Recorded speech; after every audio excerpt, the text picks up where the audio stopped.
Hello, welcome back to Michael's Fanfic. So, today I'm reading chapter 2 of Love Me Twice, Say Me Thrice. And right now I'm behind my background. This is the background. These are plants right here. And it's not my plant, it's my aunt's plants. This is because right now it's December, it's winter, so we all gotta deal with. So it's kind of neat. And no, I'm not a vegetarian, not vegan, because this is her plant. So once we get rid of this one here for in summer, once we get summer, we're getting warm temperature, we'll move all of this back onto the porch. So for now, you'll deal with this for the winter. Okay, so right where we left off the chapter 2, Keith leaves, no, Lance leaves Keith a phone number to text. So pretty much a really good idea here. So let's pick up where we left off for chapter 2 of Love Me Twice, Say Me Thrice. Alright, let's get on to this.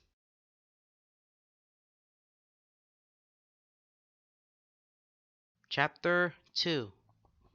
Never Pay Attention to Them. Keith's pace slows as they approach the building, eyes narrowing wearily on the innocent wooden sign with the golden curling script that reads Shay's Cafe. Shira said we aren't supposed to come here alone, he says, apprehension prickling beneath his skin. Or at all. I know, Pitch says, stepping wide as someone passes before stepping in close again, bobbing her shoulder against Keith's. When he glares down at her, she merely grins up at him, corners of his lips curling mischievously. But thankfully, I'm a no good human who can easily break my promises. Keith rolls his eyes, gaze once more drawn to the storefront. It blends into the rest of them. Just another shop on the strip, clearly a cafe. Brick lines large, inviting windows. A sign hangs above the door.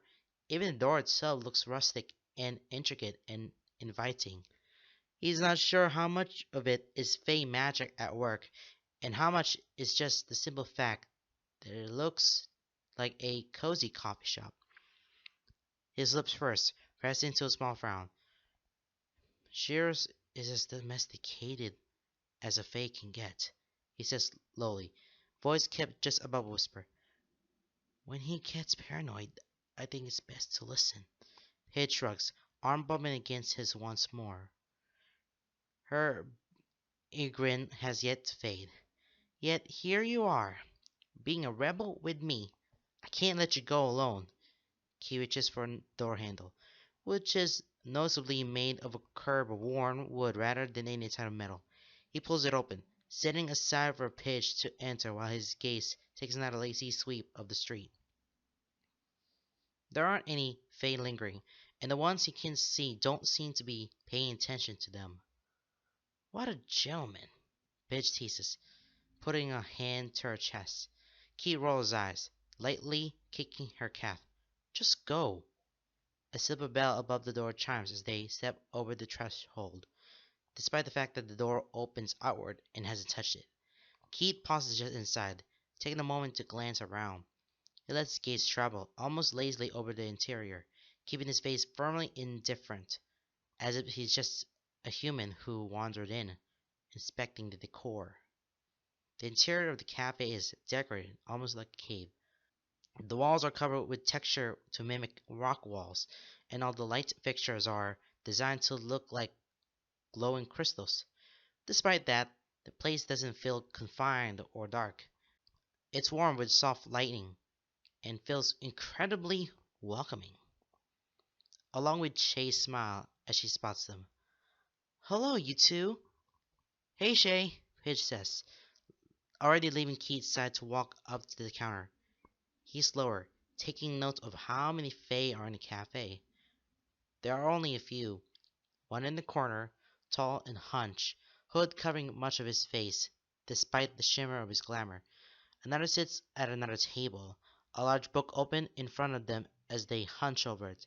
As they turn their head, Keith can see the faint shine of what are probably antlers hidden from mortal sight. Somewhere in the back, where a few steps lead up to another sitting area, Key catches a glimpse of a table of three girls, loud and laughing, their skin giving hints of bright colors beneath the shimmer of their human illusions. There are a couple of humans, too, sitting around with their coffee and computers, as if this were any ordinary cafe to idle in. A few people, human and fey, glance up as they come in, but quickly look away as they lose interest. Only then does Keith breathe out a small sigh and fall at the pitch. I haven't seen you two in a while, Shay's saying as he approaches the counter. She's already typing their order into the pad she uses as a register. Yeah, well, Dad said we were grounded. Paige leans heavily on the counter, pulling her wallet out to hand her card to Shay. Shay nods, smile becoming a tight as she says, Yes, well, I'm sure he has good reason. Wouldn't it be nice if he told us his reasoning? At least we can judge it for ourselves. We're not kids anymore. Shay hums, nodding as she hands Pidge's card back. Anyway, if one of our days off and I wanted coffee, he just got dragged here. Shay's eyes found his over Pidge's shoulder, lips curling to something of mild amusement. He's much better at heading warnings than you are. I'm still in my rebellious phase. Key rolls his eyes, stepping away from her to walk to the other end of the counter, where customers pick up their orders. Pidge has always been this way, more or less taking warnings lightly and summing it up to his and shares paranoia. He supposes she has less to worry about. She has a sixth sense to let her know when someone is a fae, knows when she should avoid them, when she should be polite, when she shouldn't take anything for them, and so on. But she's not an Ironblood. She can't see them like Keat can, and her kind isn't in danger of being hunted. She and our girl would share drilling lessons into her, repeating warnings and infusing an innate sense of caution. He used to find her flippant attitude toward Faye annoying and careless, but he's come to appreciate it. She balances him out well, and she keeps him from becoming a hermit. Besides, there's something strangely endearing about her lack of caution. Something freeing. It's refreshing to be around. Paige hovers near the machines, chatting amiably with Shay. They catch up, Paige telling her some things that happened in the shop, and Shay telling her stories about Honk. Keith leans his hip against the counter at the pickup end, arms crossed loosely over his chest, eyes idly staring at Shay's specially made no-steel machines. His thoughts wander, letting their conversation wash over him. The high-pitched laughter from the three Fey girls in the back, the tapping of a keyboard from one of the human patrons, the flipping of a page from the Fey reading the book, a door being pushed open somewhere near back, footsteps, the drop in the temperature with a sudden chill in the air that brings goosebumps to his skin, the drifting of warm air over his neck and ear. You never text me! Keith flinches, pulling back to bump against the counter, head whipping around and hand slapping over his neck. He stares, wide-eyed and mouth gaping, at Lance. The Fae's smile is infuriating, small but clearly visible where it curls at the corners of his lips. It dances in his eyes, the blue depths of which swirl with delight beneath the sparkle of his glamour. He leans back, hands in his pockets, giving Keith a little space without stepping away. Keith's eyes narrow, lips pressed into a scowl as he rubs the spot on his neck, still feeling the strange tingle for where Lance's breath had touched him. I never said I would. Lance's smile falls, shoulders slumping as his lips press into a full-blown pout. Other than Shiro and Honk, Keith has never seen a Fae pout before. Never one so natural, beautiful, and sharply elegant as Lance. It looks strange. Humanizes him just a bit. I thought you want to. Keith lifts a brow. Why would I want to? Keith shrugs, rolling his shoulders as he straightens once more. To get to know me. Why would I want to get to know you? Lance smiles back as he tilts his head aside. Because I'm so charming. Keith scups, lightly huffing a breath as he turns away. Are you following me? There's a pause, just brief enough for Keith to glance at him sidelong. He manages to catch Lane's frown just as he leaps his lips, smoothing out into a look more casual. Not today. Hey, Keith, wait a minute. Paige slides up next to him, two drinks in her hands. She stands close, just a fraction between the two of them, looking Lance up and down as if sizing him up. Her brows furrow, lips purse. You're the guy from the shop. You came in to see Shiro. Lance steps back, nearly fidgeting under Paige's gaze. Keith can hardly blame him. Paige's stare can be intense. It just surprises him that a high fae might wilt under it. Lance clears his throat, lifting his chin a little. I am. Paige's eyes narrow, lifting her chin to mirror him. Are you friends with Shiro? I am. Does Shiro trust you? Yes, she hums, eyes looking him up and down once more before turning the key. Shay said Hank has something he wants to show me in the back. She meets his eyes steadily, communicating her worry silently. She lowers her voice. Will you be alright by yourself for a bit? Keith lifts his gaze from her, glances over her head to Lance. The face smiles, small and genuine, looking almost shy as he shuffles his feet and meets Keith's gaze through his lashes. It's strange. He's used to seeing predatory smiles from Faye, used to seeing the malicious intent in their eyes. He's to them setting him on edge. But Lance, he gets none of that from him. He nods, glancing back to Pitch as he takes his drink from her. Yeah, I'll be fine. Okay, she says slowly, setting a quick glare over her shoulder at Lance. Just call me if you need me. I will. Pitch takes a few slow steps away, meeting Lance's eyes with a silent warning. She turns before she reaches the door that has an employee's only sign, pulling it open and disappearing into the depths of the back of the cafe. Sit with me? Lance asks, snapping Keith's attention back to him. He hesitates. Is tempted to say no, so instead he shrugs. Sure. Lance grins immediately, eyes lighting up as he straightens. Really? He breathes. He just shrugs and looks away. Lance's breathless enthusiasm is far too bright and far too genuine for him to handle. It makes something in his gut twist, heart squeezing tightly as his pulse flutters. Okay, you go take a seat. I'm going to go get something. Before I can ask, Lance is darting away, slipping past the wooden door into the back room. Keith finds a table far away from the other patrons, settling in with his back to the wall. Lance appears a moment later, a drink in one hand and a plate of baked goods in another. He takes a seat across from Keith, setting his own cup down and sliding the plate across the table toward Keith. Hunk's lemon squares are amazing. Try one. Keith eyes the plate, pulling back a fraction before he looks up to Lance. The face of him immediately falls, replaced once more by that exaggerated pout.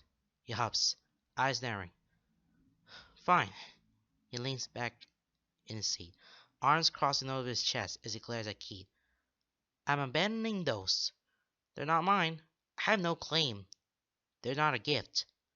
Keith tries to hold his expression steady, but he can feel a smile twitching at the corners of his lips.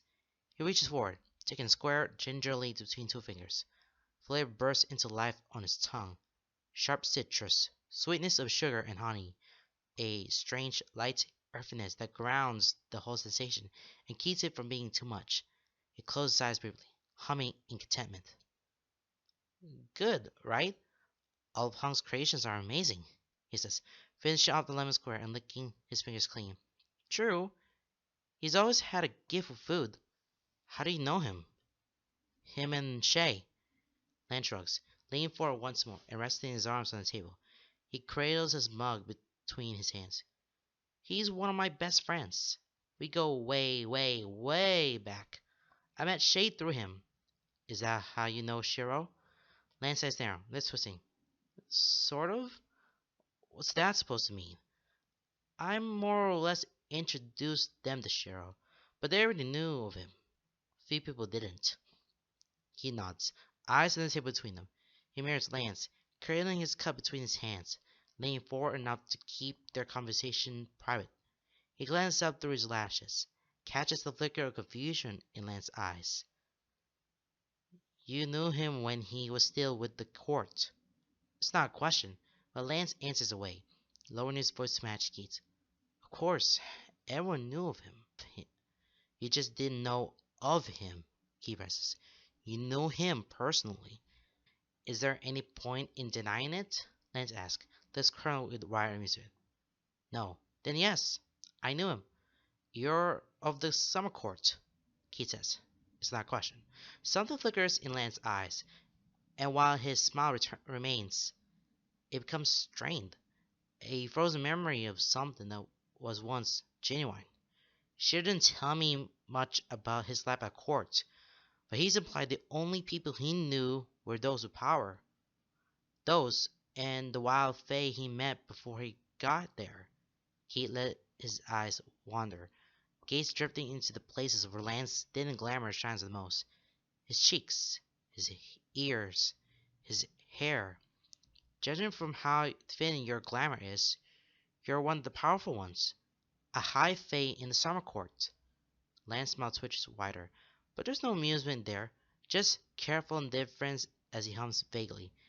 He meets Keith's gaze steadily, but doesn't respond. Instead, he lifts his cup to his lips, sipping slowly. Keith knows he's right, but he also knows Lance isn't going to say anything on the matter. He's gotten the coy silent treatment from Shiro often enough. Fine, time to take a different approach. You said you weren't following me today. I wasn't. He latches onto the new topic, lips curling to a more genuine smile. I was visiting Hunk and Shay. His restaurant doesn't open until later, so he often spends his mornings here. Seeing you here was just a pleasant coincidence. I didn't think you'd come after Shiro told you to avoid a place like this. You're implying that you follow me other days. With how closely he's watching Lance's face, he gets the immense satisfaction of watching surprise flicker across the swollen pools of his eyes. His mouth goes lax around his words, voice dying on his tongue as he stares. Brows raised. He recovers quickly, but not quickly enough. His eyes narrow, lips pursed into a thin line. He smirks, satisfaction curling with amusement in his chest. I grew up with Shiro, he says, cutting out Lance's retort before it can form. I know how to read between the lines when you twist answers to be truthful. Lance hops, shoulder slumping as glare falls into the mug between his hands. That pout is back, exaggerated and frustrated. It's strangely endearing. You're too far to clever for your own good. He huffs a short exhale.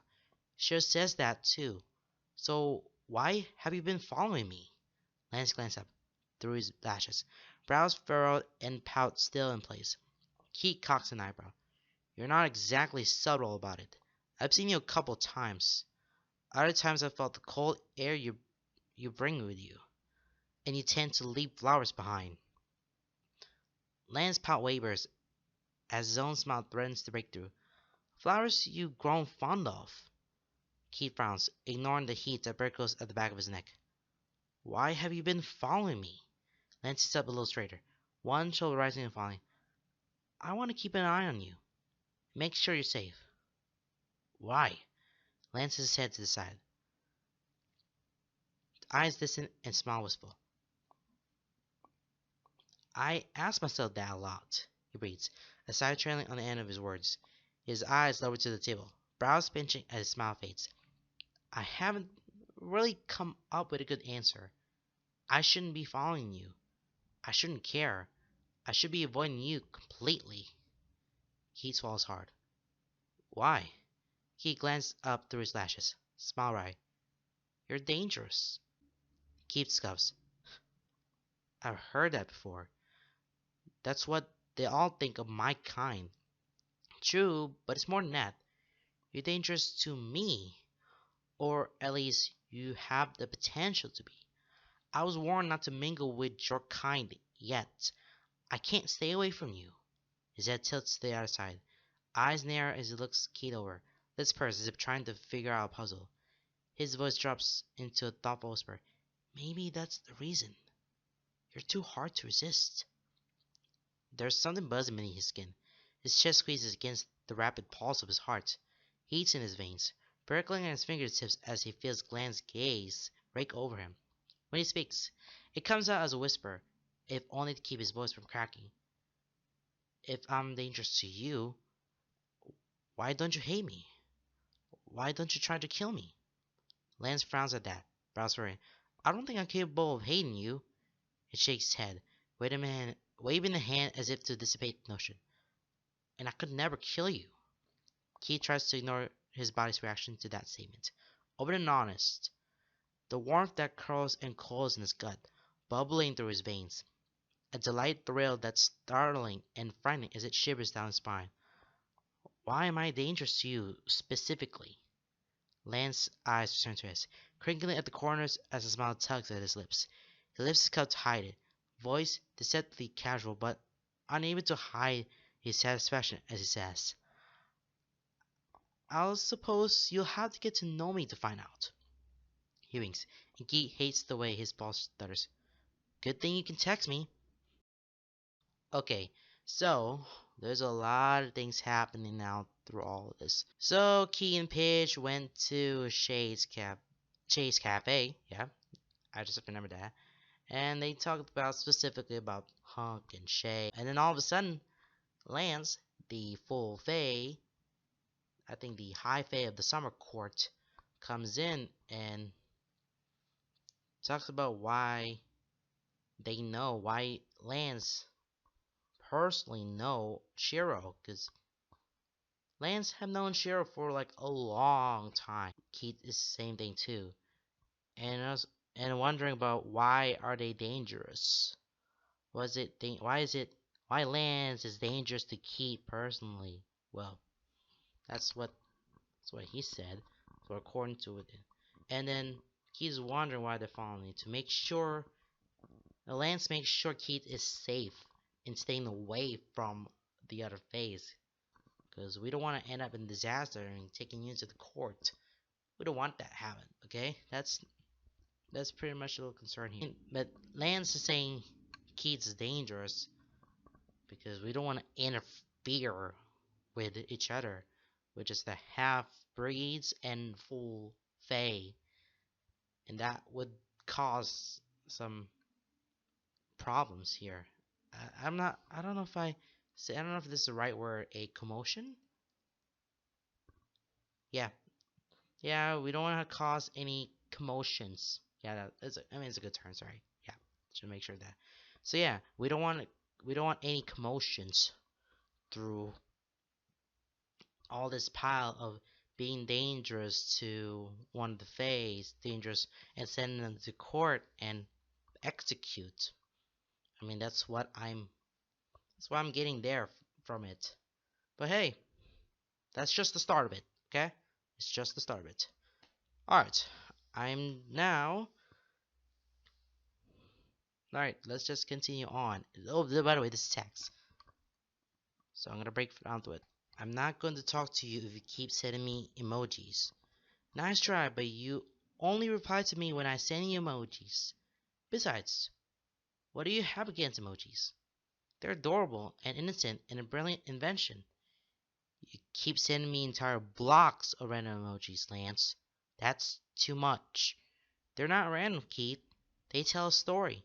Please, tell me your visual comprehension skills aren't that bad. If you do it again, I'm blocking your number. And he sends the image. Lance sends the image. Look at that. I can send you a direct picture of my face in real time. So you can see how much I disapprove of what you just said. Human inventions are incredible. Watch this. Lance is calling via FaceTime. Call declined. Done it twice. And then 3 times. Keith, answer me. No, I'm working. I'm not going to FaceTime you. It's so much easier than texting. And all the buttons are too small and I don't understand the system. They're not in alphabetical order. It makes no sense. It takes forever to type a single message and half the time I accidentally touch the wrong button. You're doing fine texting right now? Better than I imagined, to be honest. It took Shiro a long time to learn how to text. Hunk showed me the speech to text option, and I've been using that. It's far easier and more efficient. Ah, so you're cheating. It's not cheating. You're cheating around texting before it's too hard for you. Aren't you supposed to be a part of a high fate of the summer court? Is texting too hard for you? Mean? Has anyone ever told you that you're mean? You, yesterday. I stand by it. If you really think I'm mean, you could stop texting me and stalking me. I'm not stalking you. I know Faye can't lie, even over text. The whole intent thing still applies. We tested it with Shiro. So, who do you get to type that message? It's not a lie, and I'm not stalking you. Here, let me prove it. Lance received the audio text. There, that's me saying I'm not stalking you. Sure as hell seems like stalking. I'm just looking out for you. Why? Because I care. You still haven't told me why you care. When it gets a paragraph of random string emojis, Keith sighs, clicks on his phone, and sends it face down on it. He hunches over his iPad instead, working on a tattoo design, lips curl into a small smile as his phone continues to buzz. Uh, well, Keith doesn't give a dang thing. Will's trying to get him to know better, but I mean, the chatting stuff is a pretty much thing. But I mean, Lance is the high fae of the summer court, and Lance is struggling to get a tax or something. I mean, it doesn't really sound good at all. But who knows? Lance can get used to it. Heat is trying to working on getting it conversation. Lance sending a lot of emojis there, and it's not good enough. He just wanted to text it all and just nothing. Well, he's working. He's working at the tattoo parlor, so better set his phone down and continue to work while just Lance leaving all of this emoji stuff he will send. But yeah, he declined his FaceTime 3 times. 3 times he declined. So yeah, he just doesn't give a dang. Alright, let's just say that straight. Oh, got another text coming. So hey. Alright, let's go. Have you considered the fact that human technology is its own kind of magic? Lance, WTF? Seriously, listen. We use our magic to hide ourselves and to lure in our prey and to entertain ourselves and to create illusions. The internet is human technology. The internet and human technology does the same thing. The internet is human magic. It's 3 in the morning. Don't face sleep? Yes, but I got trapped in a hole of YouTube and I can't get out. It's a good thing I never visited Hong for long periods of time before, otherwise I don't think I would have been able to leave. The human realm is fascinating. I knew that before, but I stay away from obvious reasons. For what obvious reasons? Ironbloods have a tendency to live in a moral realm. I was forced to stay away for my own safety. What changed? I sincerely hope you never have to find out. Anyway, have you ever seen these things called vines? Why are they called vines in a way? They have nothing to do with the plants. Giving you a phone was a terrible decision on Hunk's part. I can only partially agree. On one hand, I'm trapped in a plethora of cat videos and these things called memes. On the other hand, I can talk to you anytime I want. For that, I'm grateful. It's not anytime you want. You tend to reply to me pretty quickly. That leads me to believe it's anytime I want. Keith, buddy, you there? Hello? Keith. Oh my god, let me sleep. Perhaps if you're willing to spend time with me in person, I'll be less inclined to bother you in the middle of the night. I can't tell if that's bribery or blackmail. It's an attempt to convince you to spend time with me. If I say yes, will you let me sleep? Yes. Then yes. Really? I have a feeling that even if I say no, you'll approach me anyway. I am known to be persistent. Aren't all Fae? I suppose. But when it comes to you, I can't stay away. I try, but I'm not strong enough. Am I supposed to be flattered? Not quite. If I tell you that your eyes remind me of the midnight sky, swirling with stars and mystery, and your skin is like silver in the moonlight and blazing with fire in the setting sun, and the spark of stubborn pride and determination that crackles in your gaze feels like lightning striking me to my very core, threatening to consume me whole while simultaneously reminding me what it's like to be alive. If I told you those things, you should be flattered. Keith, was that too much? Did you fall asleep? Keith, why are there so many cat videos? Do humans not realize all cats are descendants of Fae, and is their natural charm aura that holds them in their sway? Keith, Keith, I found a bunch of extremely sad cat pictures, and I'll start sending them to you. Stop texting me and let me sleep. But I'm lonely. I'll see you tomorrow. Really? Only if you let me sleep. Deal. Oh my god. You're trying to make me a deal with a Fae. And some... some just I don't know what this I don't know what this kind of emoji look like, but I'm gonna leave that on. Well, it's just a little funny text coming through and through because, Lance more of a little funny guy, but Keith's just being annoyingly. But, he doesn't mind. But again, like 3 a.m. in the morning. 3 a.m.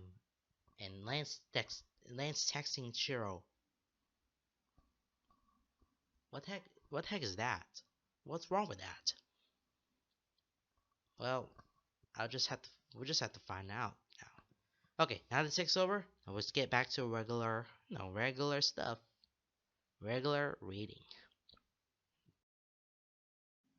The field is one of his favorite spots, just far enough within the forest to be cut off from human civilization, and far enough from any fairy rings or the paths from them toward human prey that Faye rarely passes by. It's a decent sized field rising up onto a hill from the forest around them, rolling off into more hills. The grass is tall and bending at the tips, creating a plush, thick layer that's surprisingly soft. Wildflowers dot the landscape, just a few that dare to push past the occasional spring frosts. In a few months, these hills will be covered with color as more flowers bloom. The sky is crystal clear, sun bright and warm against the skin.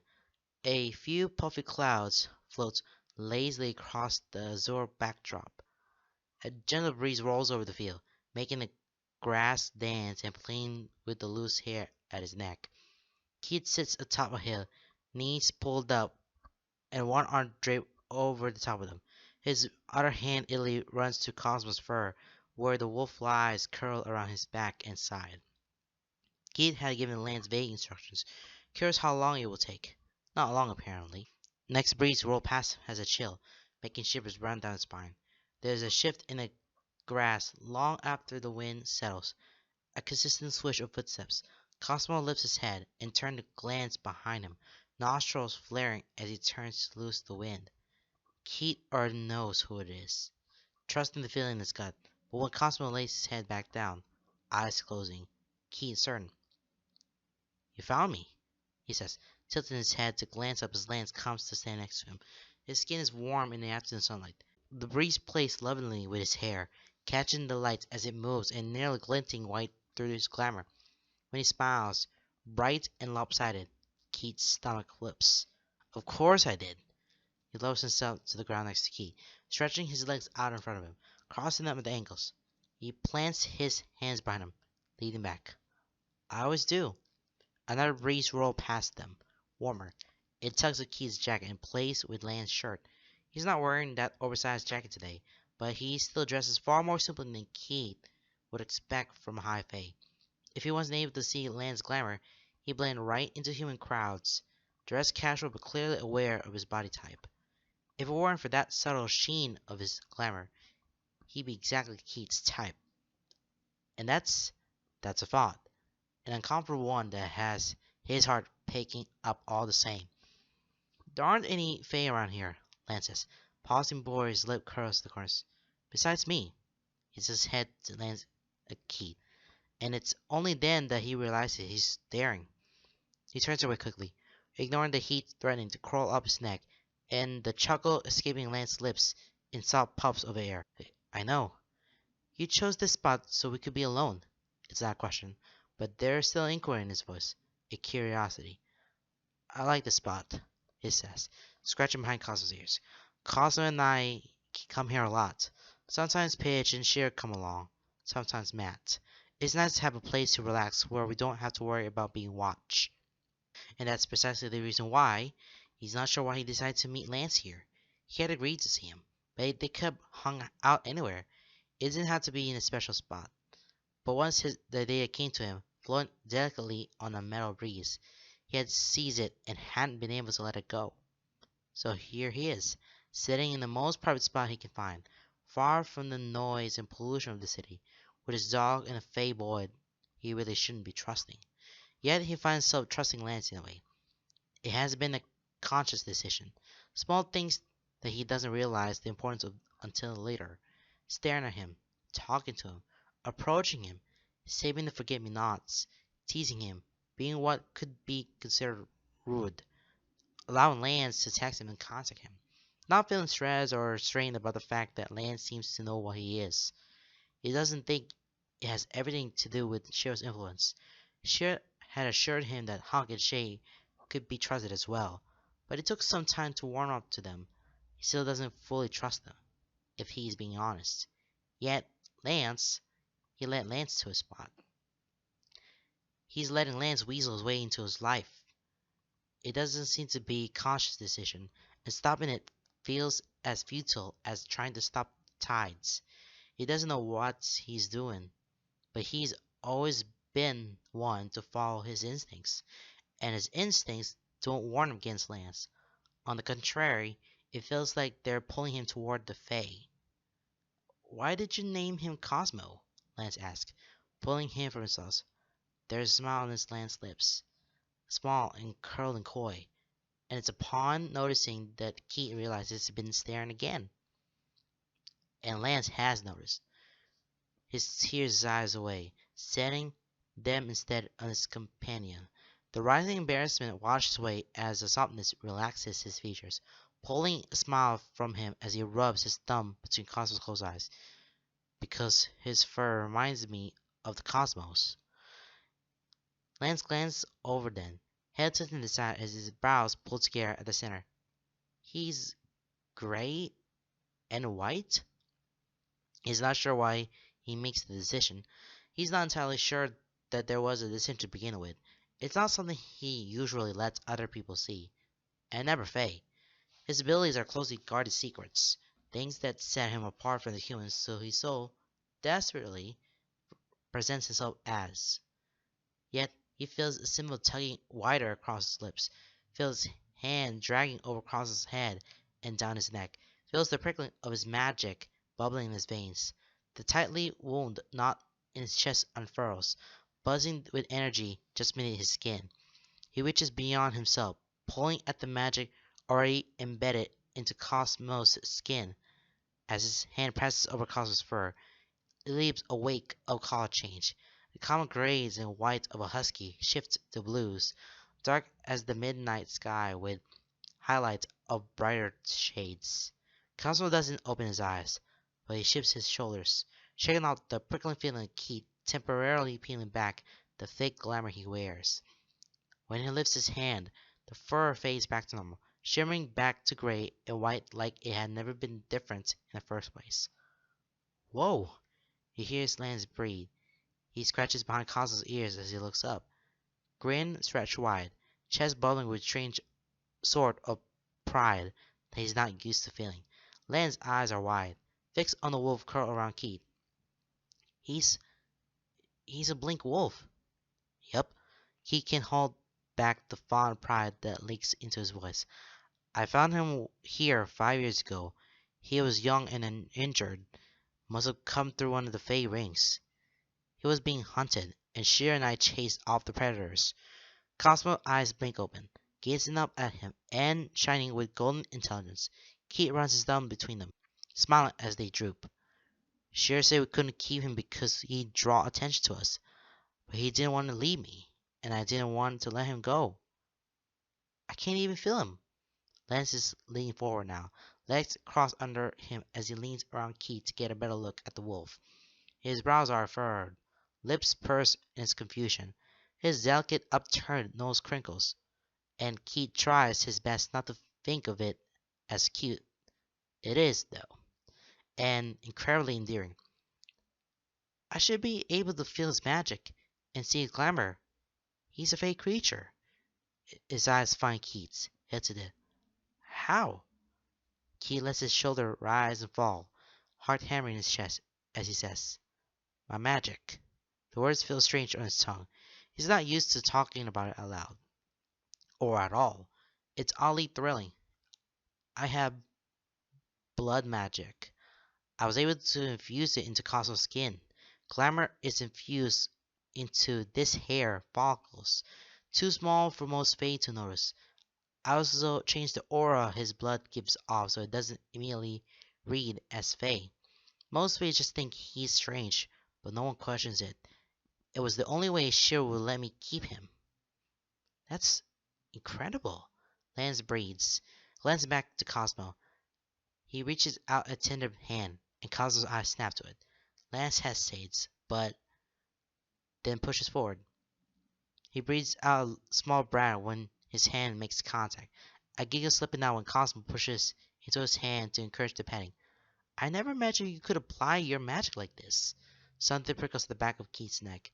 It goes through his body, making him stiffen, making his hair stand on end as it vibrates beneath his skin. His heart convulses, skipping a beat and squeezing before pulsing into overtime. There's a tug at it, a tug he can't identify, pulling him in several directions all at once. There's an echo of something in the hollow pit in his chest. Something that's always been there but never been able to be filled.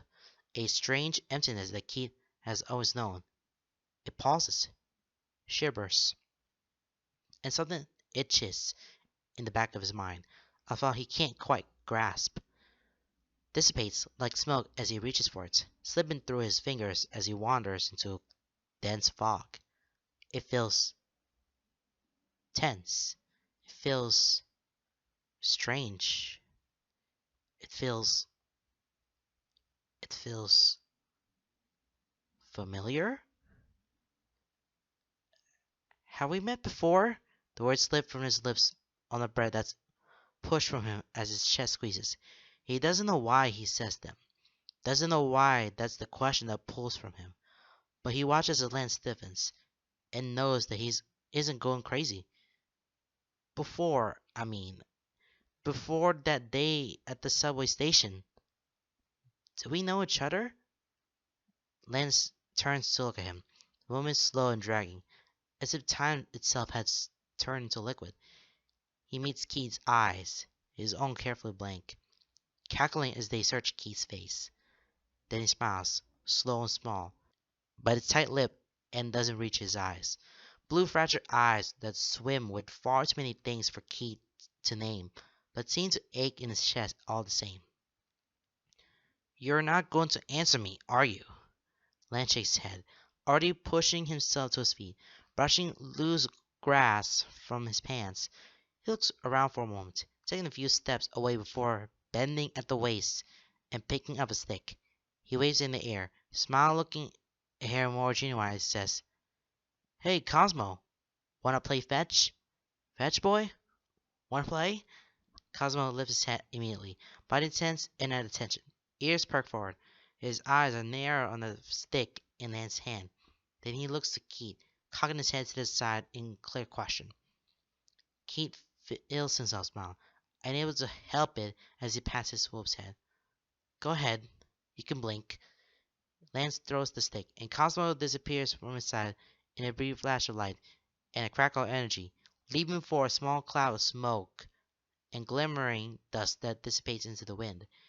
He appears several dozen yards away, snatching the stick out of the air before disappearing again. He reappears on the ground, sprinting back towards them. Hey, Keith? He tears his gaze from Cosmo, but Lance isn't watching him. There's a small purse to his lips, but his brow is no longer forward. Yeah? Ask me again another time, okay? Okay. Well, there it is. That's probably that's maybe the first meeting. Wow. They're setting up Keats' usual spot. Well, Keats is in Cosmo's place. And looking at staring all the world away from the banners. It's just him, Cosmo, and Lance. And by Keats looking at Lance's eyes, it was like, whoa. I think I have I think I might crush I think I have a crush on him. And Lance feeling Cosmo was like, whoa, where'd you get that magic from? And Keith says, it's the blood magic. Probably a blood magic. And then it was like Keith notices that Lance and on Chutter, he may have seen Lance beforehand. But Lance hesitates to answer that question. So take a little different to the side and just, fetch, and that's all.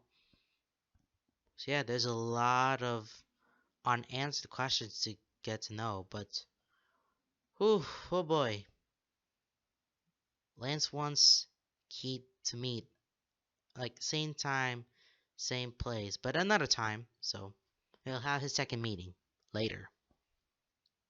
Alright, just thoughts of it. Alright, so the crisp air of the spring morning is cold in his lungs, but the magic that thrives in his veins helps to dull the ache.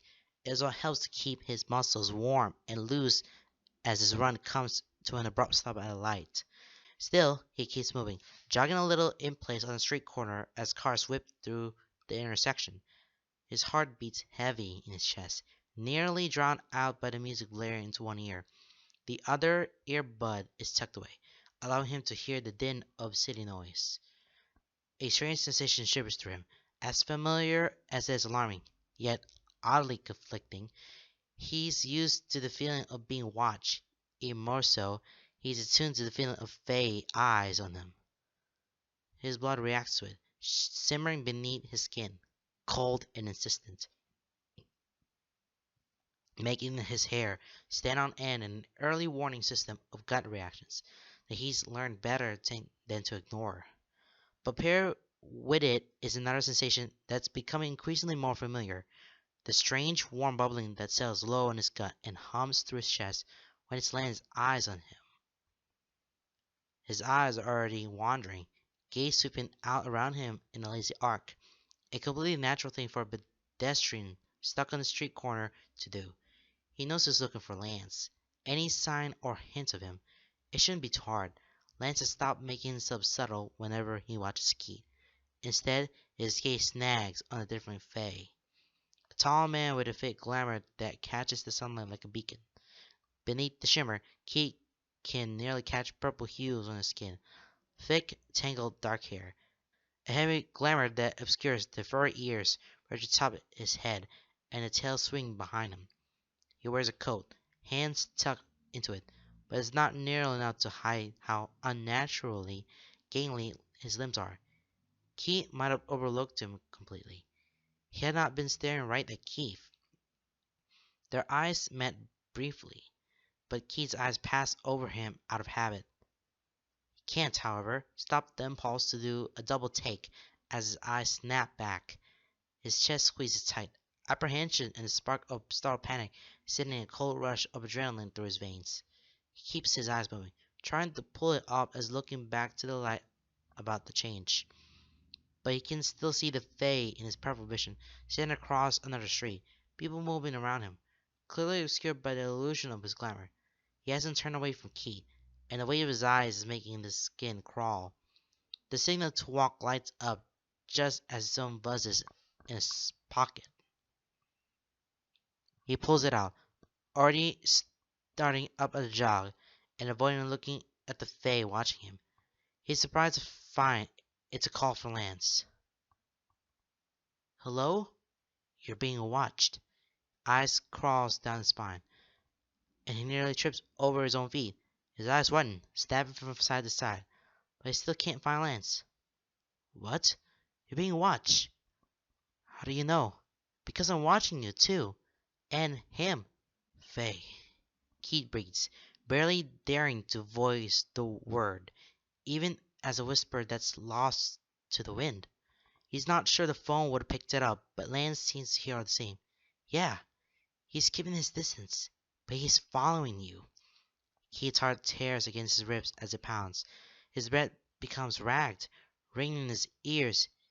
He's dealt with Faye before, but never like this. He's never had to actually confront one. He's always followed show's rules, avoided them, and he's never managed to catch a Faye's attention until Lance. And Lance's attention isn't exactly unwanted. This Faye, though, it sends chills down his spine, chest squeezing uncomfortably tight. What'd I do? Run towards the park. He's Winter Court, and that area is currently Summer Court territory. He won't follow you there. There's something strange about Lance's voice. He's so used to the playfulness and the lightness, and the mischievous and taunting lilt. He's used to wistful words and pensive thoughtfulness. He's never heard Lance this cold before. His voice is hard and steely, sharp with command and quick with decision. Keith finds himself nodding, giving to Lance's comments. Okay, he breathes. Okay, I can do that. Where are you? Don't worry about it. I can approach you with him watching, but I'm here. I'm keeping an eye on you both. His voice softens, lowering into a rumble whisper that Keith feels vibrate down the score. You're safe, Keith. Just hurry. He hangs up, and Keith keeps his phone clutched in his hand as it picked up the pace. Despite the energy buzzing through him and the panic urging him to go faster, he holds himself back into a quick jog. He can feel the weight of Faye's eyes on him, clouds of ice that prickle at his skin, but the shrubber of fear is softened by Lance's words, by his voice. He knows he has a tendency to trust Lance without thought, allowing the Fae to slip right past all of his carefully crafted defenses, but he hadn't realized just how much he does trust him until this moment, until the moment where he might be in real danger from another Fae, and he wholeheartedly feels safer knowing Lance is watching them both. He diverges from his usual run route, steering toward the first entrance to the park they comes across. The first wave really washes over him the moment he steps off the sidewalk and onto the path. The second wave of relief comes as soon as he's far enough into the park that the city streets are no longer visible, and he realizes he no longer feels like he's being watched. The third bout of relief hits him like a tidal wave as Lance steps out of the trees and onto the running path, drawing Keith up short and immediately wrapping up in his arms.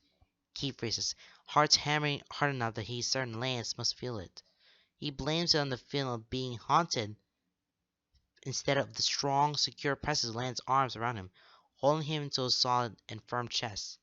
He tries not to think about the way Lance's hair tickles his cheek, or the way the other man lets out a breath that sounds just as relieved as Keith feels. It makes him dizzy, makes his head spin. Lance has never touched him like this, and the only time they've been close is the first day they met when Lance caught him on the stairs. Warmth seeps into them whenever they touch, a startling difference from the chill that hangs in the air in the Fae's presence. It's inviting and far too tempting. And right now, Keith is far too startled and shaking from everything to resist. Before he can think on it too hard, his arms wrapping around Lance's waist, head bowing to rest on Faye's shoulder. He doesn't know what he's doing. He should stop, but he knows he won't. Instead, he breathes Lance in, marveling at how the simple gesture is already calming his heart rate and easing the fight or flight response from his system. There's still a buzz in his veins, but it's a fuzzy, pleasant burn whenever he and Lance touch, and is almost certain it has nothing to do with the Fae stalking him. What the hell was that? Keith asked, both bumping Lance's shoulder. You're being followed. Keith snorts, lifting his head to give Lance a flat look. They pull back, but their arms linger. Neither one of them taking initiative to step away. No crap. Why was he following me? At that, Lance's brows furrow, lips twisting into a small frown.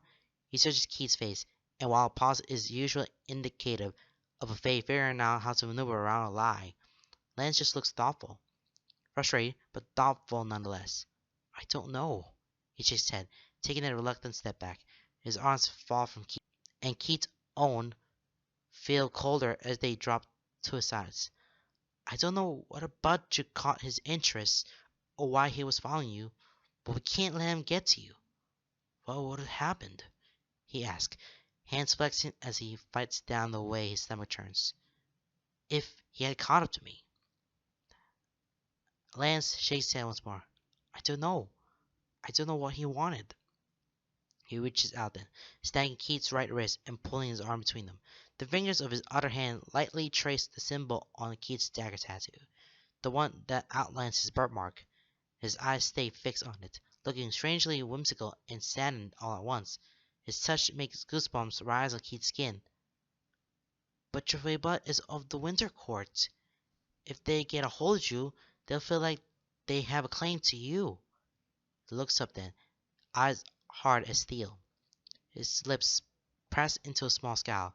There's a flare of something beneath the eyes of his irises that sends fissures and cracks throughout the sea of blue. I won't let that happen. So, Keith feels a tug at the corner of his lips. There's a strange bubbling lightness in his chest, and he still feels oddly dizzy from Lance's touch. Simon manages to keep his voice level as he quirks an eyebrow and says, Does that mean you're going to walk me home like a proper gentleman? There's a twitch at Lance's lips, tilting them into that familiar lopsided smile. He takes a step back, hands moving into the pocket of his jacket. As much as I like to, no. If he sees you with me, that'll just spark his interest in you more. The favorite human of a lord of the summer court? The entire winter court will be interested in you if they find out. Keith feels his smile tug wider and teasing lilt leak into his voice as he says, I'm your favorite human? Lance doesn't answer, but neither does his smile fade. He'll expect you to come out of the park on the other end of this path. I'll go make sure he's distracted. He takes another step, pointed across the field and the distant playground to another one of the park's exits. You leave that way, but don't go straight home unless you know for certain that you're not being watched. He rolls his eyes, already stepping off the path to jog across the field. I know. And Keith, be careful. He glanced over his shoulder, surprised by his own sincerity as he says, You too. Lance grins, teeth looking sharp as they glint in the early afternoon light. Sudden flashes in his eyes, cold and predatory. I always am. Keith watches him go, trying to figure out the strange, fizzing feel in his chest. He comes to the conclusion that it feels like gratitude, but there's something more there. Something he doesn't want to think too hard about. When he makes it home, he texts Lance he's got there safe. He tries not to think too hard about that either. It gets a little more intense as we go along to the story, but my gosh. I mean, Lance just keeps sitting in the park, but Lance is not there. He's not watching there. But all of a sudden, there's another Fae, and he's like a winter Fae. He's now watching to Keith, but now Keith is trying to call Lance that, yep, that other Fae right there, he's watching you. Yep, Keith's been watched by that little Fae, and he tries to run. He has to stay away from that Fae because the Winter Court, the face of the Winter Court, they might something very interesting on. Will be still be watching. Oh gosh, it is real dangerous out there because you have a summer court and the winter court. They're not going along at all. So when Keith finally runs back and staying away from it, and Lance is there, yep, he's safe, and he has to make sure that Keith is safe from home and make sure there's nothing happened, nothing watches at all, and just getting caught. We don't want that happen. So it's concerning, but you gotta keep an eye on something. All right, let's I'll just start to move on. The buzz of the needle is loud but familiar, filling up the parlor. It drags him down into his working headspace and keeps him firmly there, oblivious to the chatter of lands and pitch across the room, and only vaguely aware of the music playing over the speakers. The vibration of the machine hums through his hand, up his arm to resonate comfortably in his chest. He rubbles in a strange extension of his arm, his paintbrush capable of prematurely infusing his canvas with ink to bring his creativity to life. Too bad his canvas is squirmy as hell. Matt, for the last time, he says with a sigh, pulling the needle away from his arm and using his other hand to wipe the space of excess blood and ink. He leans back, dipping the needle in the little cap of ink once more. You're gonna need to stop squirming. I can't help it, man, Matt says, a furrow between his brows. He looks up from his phone, glancing at the arm that's propped up and pinned beneath Keith's hand. It feels weird. Keith has a short laugh. Of course it does. I'd be more worried if you didn't feel anything at all. Oh, trust me, I feel it a lot. That's because you have a wimpy pain tolerance. Paige calls from across the room. Matt tilts his head back to glare at her, scowls on his features as he tries to flip her off without dropping his phone. It's not pain, Katie. It just feels weird. So, you're saying it doesn't hurt? Lance asks from his perch. It sits on the stool near where Paige is manning the front desk. It sits on the edge of it, feet hooked on the high rungs beneath him, hands planted on the seat between his spread thighs. He leans forward, as if that might help him to get a better view of the process from across the room. Keith had agreed that Lance could come in and watch him tattoo as long as he didn't get in the way. Lance hadn't gotten in the way exactly, but he had been hovering so close that Keith could barely focus on the way goosebumps rose on his flesh, and the nape of his neck tingled from the caress Lance spread. So Keith had banished him across the room and told him not to move from the stool until he was done. He's surprised the Fae is listening, but Lance never ceases to prove himself an odd one. Well, it does hurt. Matt loses as the buzzing of a needle starts up again, and Keith bends over his arm, pressing the tip once more to flesh. Feels like a knife dragging across my skin, to be honest, but it also feels, I don't know, weird. Paige snorts. Eloquent. Matt rolls his eyes, settling back into his chair. His hips squirm, legs restless as they cross and recross at the ankles, but thankfully his arms stay still. It's hard to explain. It's like there's something crawling under my skin, but that could just be the vibration of the needle? No, that's your blood, Keith says without looking up. He leans back to dip it in ink while wiping his arm. He looks over his work. Nearly done. You said you wanted a special tattoo, so that's what you're getting. I didn't think it would feel like fireflies digging around beneath my skin. Keith lifts his gaze, giving Matt a flat look and deadpans. I'm infusing magic into your blood and flesh. What do you expect? Matt frowns, looking back to his phone as he grumbles. Well, when you put it that way. Are you almost done? Lance calls. No. He hears Lance's disgruntled mumble, but the words are lost as he starts up the needle once more. Their conversation is lost to the hum and the rumble of music. It's strangely comfortable having Lance here. Not nearly as awkward as he thought it'd be.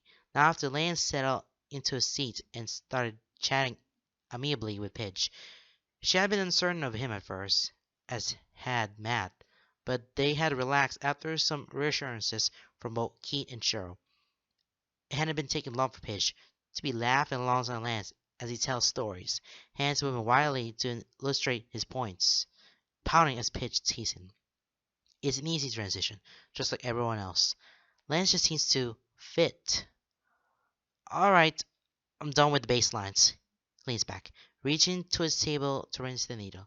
He pulls one of his gloves, pushing the needle to his own thumb until it breaks the skin, letting it absorb and welling of blood from the small wound. He dips it into specialty ink, Fey ink ink specifically made by magic to be a conduit for magic.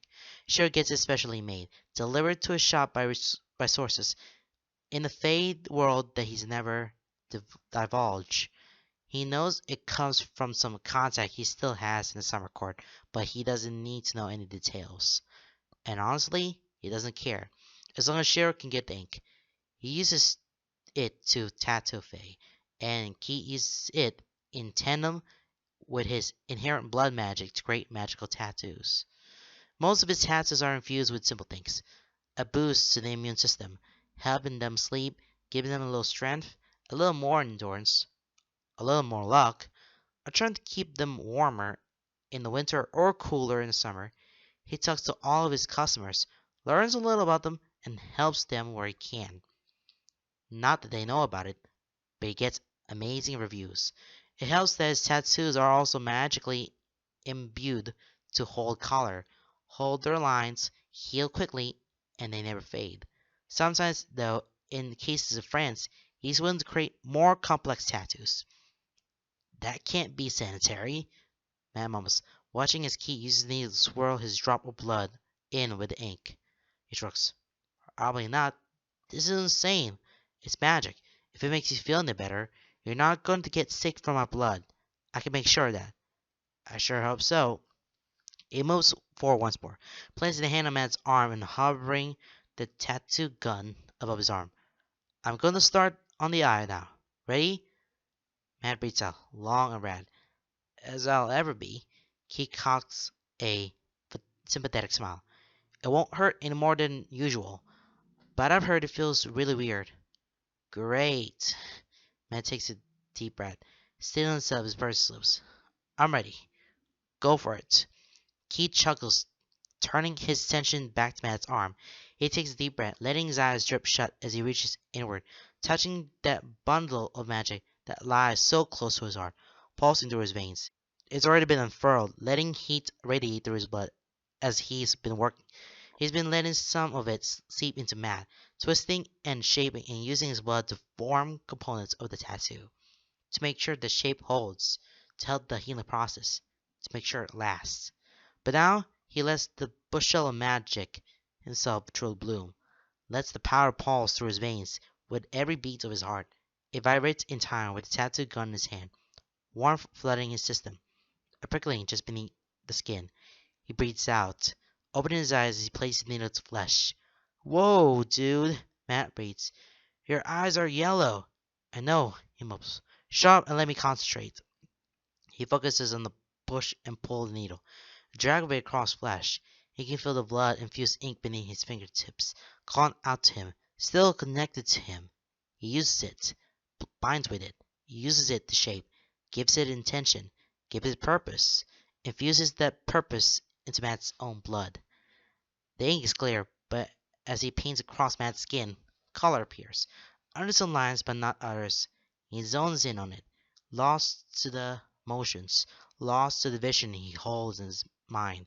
Distantly, he is aware of the fact that the others have stopped talking, and the faint pulse of classic rock is the only thing that accompanies the hum of the needle. When the last stroke was complete, he blinks, released from his trance. Done. Leaning back, he wipes the area, tilting his head as he admires his work. He lets go of the bloom of magic in his chest, letting it curl up once more, slowly easing out his veins. The prickling fades, but the phantom hum of it remains. Shaking his head, he turns, setting the tattooed gun aside to grab a clean rag, wetting it before Matt's arm clean. The tattoo is complex, but made completely of simple interlocking geometric shapes. It runs down the inside of his forearm, reminiscent of the planets aligned, decorated with other lines and dots and curves. It looks like any other black and white tattoo. Nice, but fairly ordinary. What do you think? Matt sits up, staring at his arm as he flexes it, turning it this way and that to see it from different angles. Damn, dude. It looks great. And you sure it'll do the thing? He nods, leaning forward to gently tap the symbol meant to represent the earth.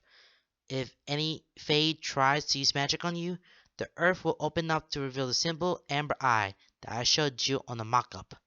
The curse won't stick, but you may feel your body get a little warm as your blood burns off the magic. The eyes will close once it's all out of your system. Matt's getting wide and wild, eyes sparkling. That's awesome, man! Keith shrugs, a small smile on his lips as he bandages Matt's arm before peeling off his gloves and tossing them in the trash. It's often I get to work on projects like this. It was fun. He nods towards the front desk. Paige will ring you up and give you the aftercare speech. I'm gonna start cleaning up. He's barely managed to clean anything before he feels the chill land's presence and a rush of warmth that accompanies his voice as he says, "You're done now."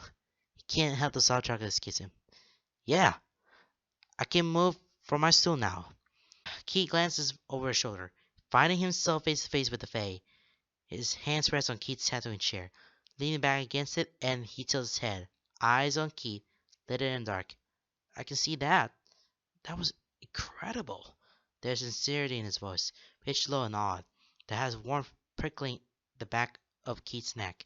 He looks away, clearing his throat as he busies himself with throwing away the excess ink and putting the bottles away.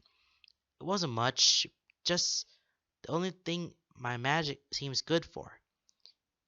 He found creative use for it. Lance pulls himself up onto the chair, legs idly swing as he watches Keith. "You're always were an artist," he says softly. Keith's eyes snap to him, but Lance is staring at the tattooed gun in his hands. Before it can question him, Lance points at the machine. "Does that hurt to use?" "This?" He looks at it, caught off guard for a moment before it clicks. He shakes his head. "No, she'll make sure to order ones for the shop that don't contain any iron or steel." Keith hefts it in one hand, pulling off the spin needle. "I'm not really sensitive to iron, but even Cheryl could use this one." "What about your piercings?" Keith looks up at him, blanking in confusion. "What about them?" Lance tilts his head to the side, eyes roaming to Keith's face. His gaze drips over his eyebrow for a moment, but lingers for far longer on his bottom lip. "Does it bother you to have a medal like that?" Out of reflex, Keith touches his lip ring with his tongue, sucking it into his mouth for a moment. He does miss the way Lance's eyes widen for a moment before going lidded, or the slow drag of them upward to meet Keith's gaze. There's a shiver down his spine and a prickle of heat setting low in his gut that he knows has nothing to do with this magic.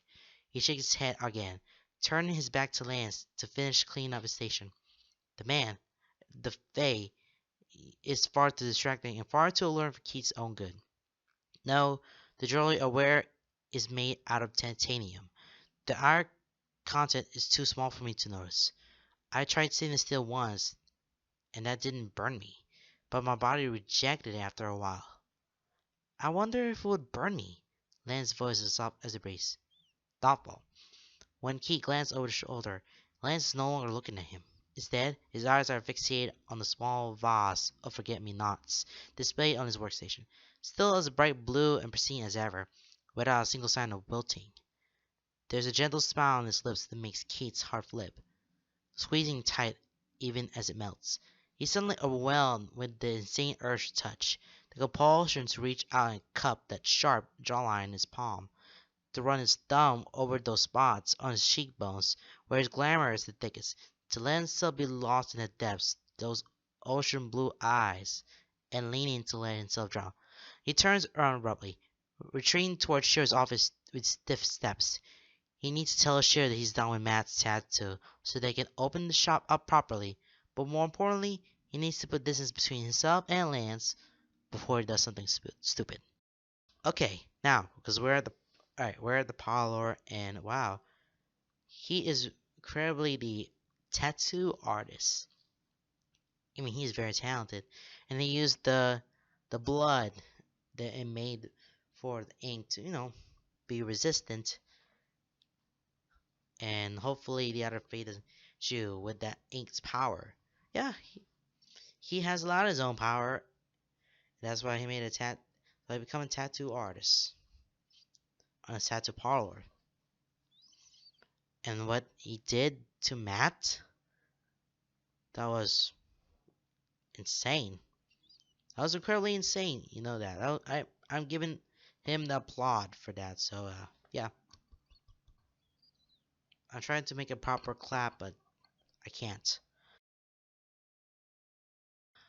Okay, so sour cream and onion or barbecue?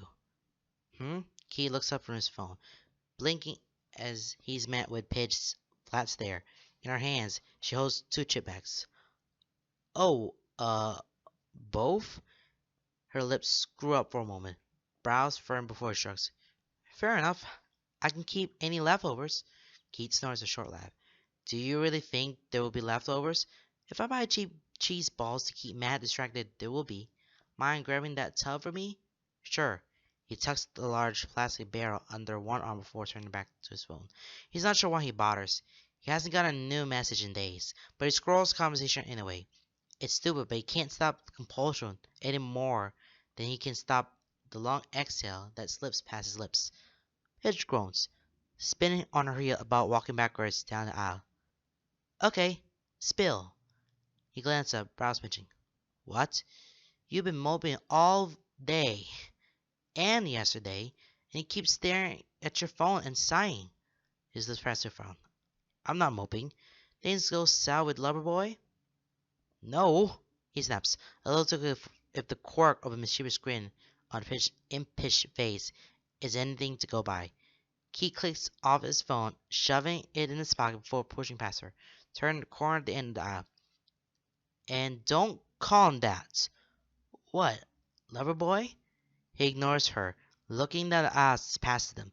Matt asked them to also pick up some mixers for drinks tonight.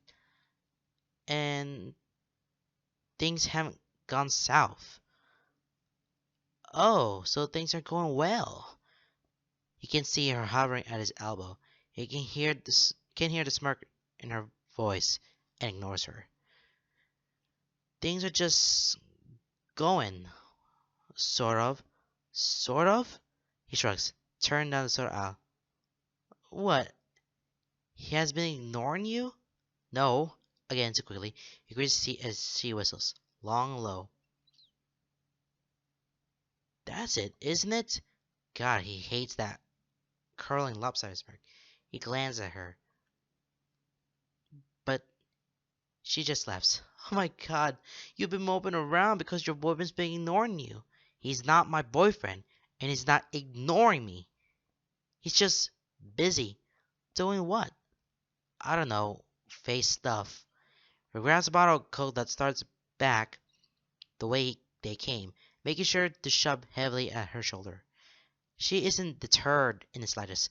There is laughter in her voice as she follows after him. Don't get your panties in a twist, Cinderella. I'm sure your prince is gonna come looking for you soon. That boy is fucking enamored with you. He, feel, he can feel the heat itching at the back of his neck, creeping up to settle on his cheeks. Whatever. Hey! A hand on his arm stops him.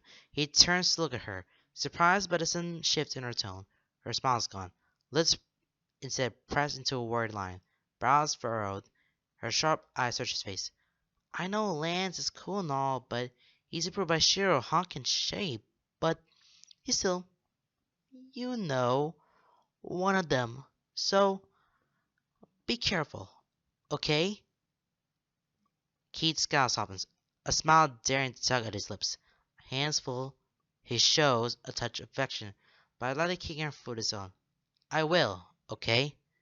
He says softly. He doesn't look entirely convinced. Her nose wrinkles as she huffs a breath of air upward into her bangs. I just hope you know what you're doing. Yeah, he says. I do too. Woman catches his eye at the end of the aisle, but when he lifts his head to look, there's nothing there. Still, the hair on the back of his neck stands on end, and a shiver crawls down his spine, sending a prickling sensation dancing across his flesh. He could have sworn he saw something shining, something like glamour. What is it? Paige asked, turning around. I I don't know. Do you have anything, off? Paige's lips pressed tight in thought. Not sure. Maybe kind of like a low hum? Why? Did you see something? He shakes his head, already turning. I thought so, but I don't know. Let's just get out of here. Yeah, sure thing. When they reach the end of the aisle, Paige bumps her hip against Keith. And man, stop looking so gloomy. We're gonna go get drunk with our friends, eat our body weight in junk food, and play video games all night. No more thinking about Faye boys. He can't help the ghost of a smile. What about Shiro? Paige scoops. Huh, he barely counts. He's basically human at this point. Do you know he's bringing Adam with him tonight? He still think about it, but I think he's scared will embarrass him. Smart man. Keith can stop his gaze from wandering as they check out. He doesn't spot any Faye, but he can't shake the feeling of being watched. It's a feeling that prickles at the back of his neck, twisting tight inside his chest and vibrating aimlessly throughout his limbs. The inherent need to flee from danger, even if it can't be identified. And he's never been one to ignore his gut instincts. As soon as their bags are stowed in the compartment of his bike and both of them are seated, he revs the engine and peels out the parking lot, his arms a startled vice around his middle, and her shout lost to the wind. Okay, that's just a little friend thing for Pidge and Keith. I mean, this is like Keith is just. Well, Pidge is some sort of a Keith's wingman. Well, it's a girly friend, but Pidge doesn't have a crush on Keith. Neither does Keith having a crush on it. But yeah, it's like Pidge is like the coach of it. Like, come on, Keith, get over the Fae boys. He wants to get over Lance right now. Hopefully that will do his work. But just focusing on anything else with their friends and do whatever the heck they want. No, just hang out, you know. Just no just no crushing stuff, okay? Not crushing stuff. No more crush right now, okay? No more crush. He knows that he's been getting far closer to Lance than he should. He knows that he's been breaking all the rules he's grown up with. Don't make eye contact with a Fae. Don't get their attention. Don't talk to them. Don't encourage them. Don't befriend them. Don't trust them. Check all of the above. He's long since given up questioning his own strange behavior. Lance has this way of making him cape before he even realizes he's given in. There's just something about him that Keith can't resist. A deadly flame that he's endlessly drawn to. His one cover is the fact that he trusts Shiro to interfere when he's doing something stupid, and Shiro hadn't said anything against Keith's obvious growing attachment. And it's been growing so steadily that he hadn't realized just how bad it had gotten until Lance disappeared for a week, leaving Keith aimlessly checking his phone and restlessly agitated. He's been fighting it. He's been firmly refusing to acknowledge his behavior since Lance's silence began. He's argued against Pidge's accusations of mopey and claims his extra training sessions on simple boredom. But he can't deny the fact that his heart leaps into his throat the moment his phone vibrates and Lance's name lights up his screen. Come outside. Backyard. Paul's hammering in his ears. Keith can't even bring himself to be ashamed of how quickly he throws himself out of his bed, or how quickly he rushes through the house, Cosmo darting past him to the back door, scratching the seam and whining. He slows as he reaches it, grabbing the handle and taking a moment to breathe deep, to settle his rapid heartbeat. There's a tightness in his chest, and heat coiling in his gut, a flutter in his stomach, and a buzz flitting through his limbs. He doesn't want to think too hard about it, so he opens the door. Cosmo sprints out into the night, but Keith is slower. He steps out onto the patio, stones cold against his bare feet and the night breeze cutting through the thin material of his pajamas, causing goosebumps to rise. He shivers, but the discomfort is chased away by the heat unfurling his chest. Lance stands in the center of the yard, stumbling under the weight of Cosmo as the wolf leads up to greet him. He laughs, and the sound is like silver bells, otherworldly and lashing onto something buried deep in Keith's chest, tugging him forward. He steps toward them, drawn to Lance and feet moving off their own accord. When greeting's done, Cosmo leaves Lance to explore the yard, and Lance lifts his gaze to meet Keith's. His breath catches in his throat. His eyes, dark in the night, but gleaming a deep pearly blue, backlit and ethereal. The faint shimmer of his glamour shines silver in the moonlight, highlighting his cheekbones and the sharpness of his jaw. His lips pull into a small lopsided smile, eyes lidded and soft as Keith moves across the dewy grass. Hey, he breathes into the night, stopping a couple feet away. Hi. Lance sounds just breathless. He holds his hands out to the side, held to them just a fraction. Surprise! You're back. He doesn't mean for it to sound accusatory. Lance's arms drop to his sides, smile dimming as his brow furrows. I am. Keith crosses his arms over his chest, both to ward off the chill and to keep himself from doing something stupid, like reaching out to him with trembling hands. Where are you? I had to go for a while. Back to court.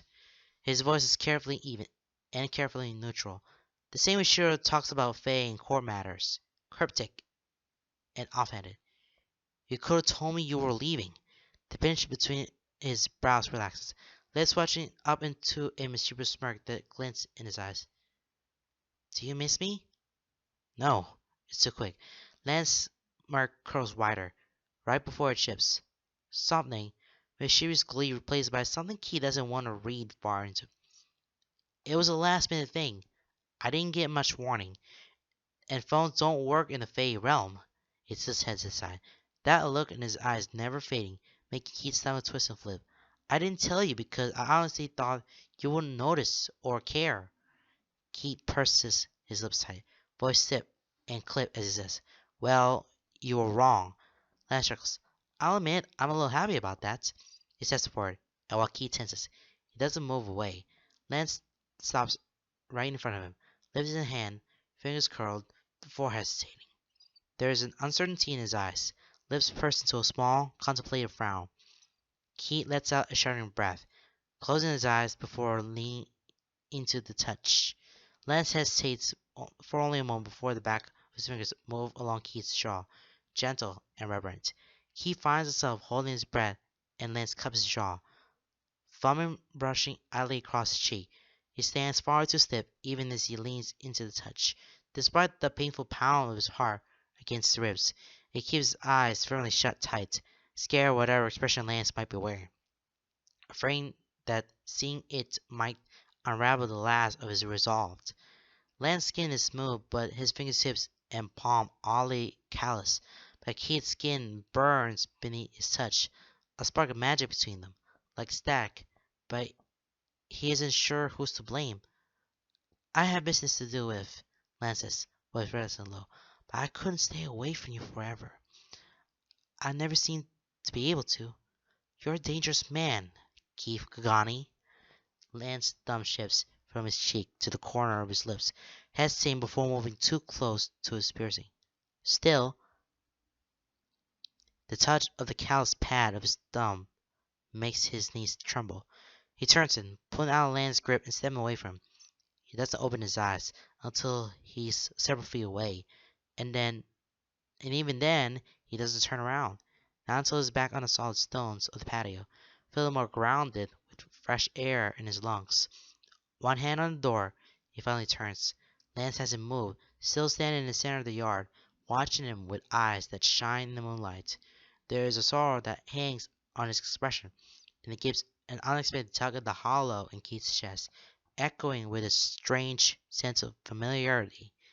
He knows it's not smart, so he tries not to think about as he nods his head toward the house.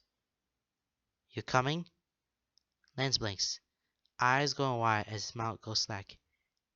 You're inviting me inside? He shouldn't. He knows he should keep his distance. Land's far more dangerous than he originally feared, slipping past his defenses far too easily. Yeah, I am.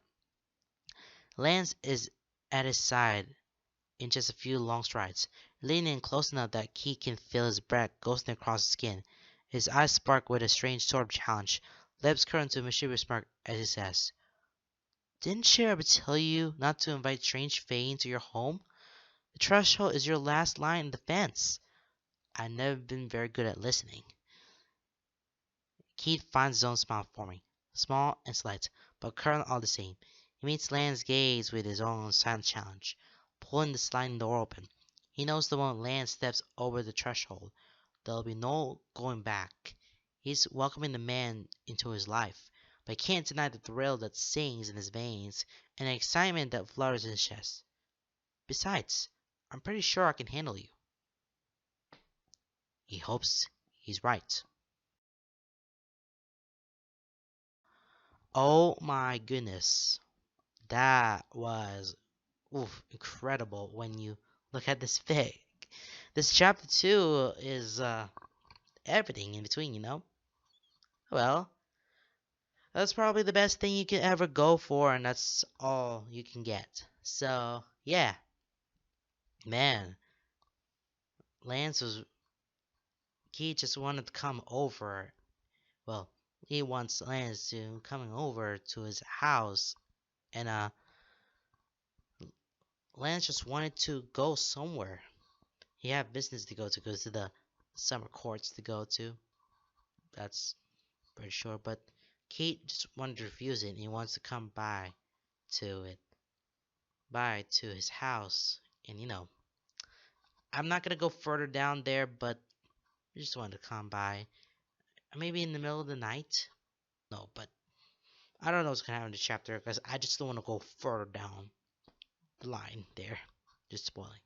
Okay, that's it, guys. Thank you so much for watching this video and just reading chapter 2 with you guys.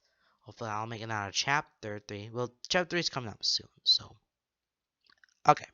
Thank you guys so much for watching. I'll see you next time. Bye everyone.